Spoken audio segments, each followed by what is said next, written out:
Hey Marcus, how you doing? Hey man, I've had those weeks. I thought I was the only one, and I have those kind of days.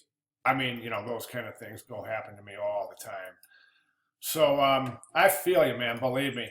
Anyway, boy, I wish this would stop jumping around. Oh, there we go. Okay, there's your presentation, and the first page is handled. The cover's handled very nicely, I think.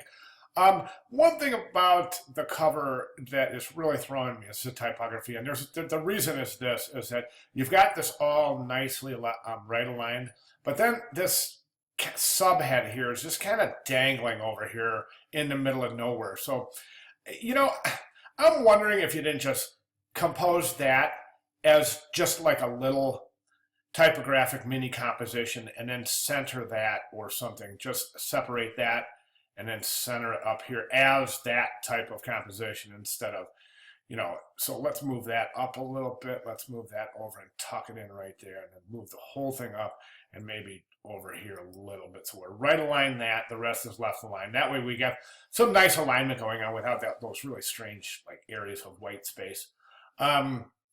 Okay, this I thought was excellent. Even though it's very brief, I think you did an excellent job describing the purpose of the presentation as well as describing the role of the designer in this presentation. So that was really, I thought that was really astute. I think that was a good job. The trade show booth looks great.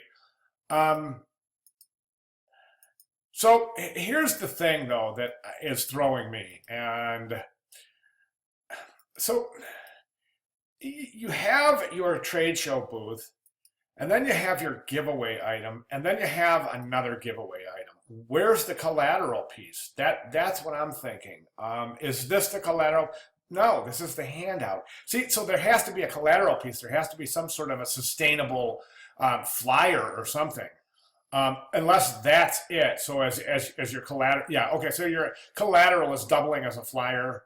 Informational flyer, that's fine. And you're also giving them something to use and showing a little visual in the difference between, the affluent notebook, as it were, and the rest of the poverty, the poor kid's notebook.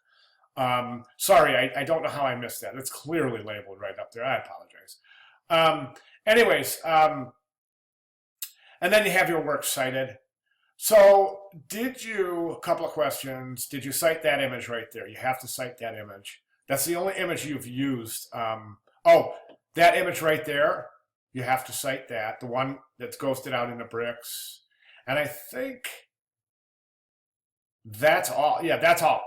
Now, my only other thing is that materials list. I'm going to include the materials list. Don't feel like like you're the only one, because a lot of students are kind of just having a problem jumping over to the materials list and really understanding how important the materials list is to this presentation. So let me just give you an example. You're right there. I mean, you're saying this right here, you're saying the other side of the book made of post-consumer recycled carton paper and cotton thread.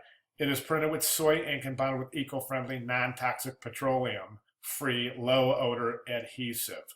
Okay, but prove it.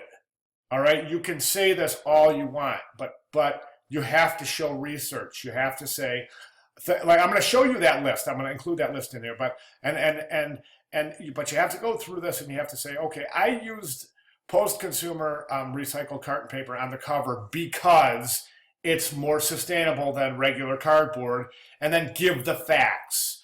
Post-consumer recycled paper contains blah, blah, blah, is less harmful to the environment because blah, blah, blah, and is faster biodegradable, blah, blah, blah. Then give the citation, give the research where you got that information. So there's a good portion of research missing from your presentation here, and I think that right there will push you over the point of excellence that we need to be here in the assignment. So really take a look at that materials list, and don't copy it now. It's just for reference, but take a look at it and you'll see how to format and research and show proof of research with your materials list. Okay, as I said, I think that'll push this thing right over the top where we need to be. All right, thanks, Marcus.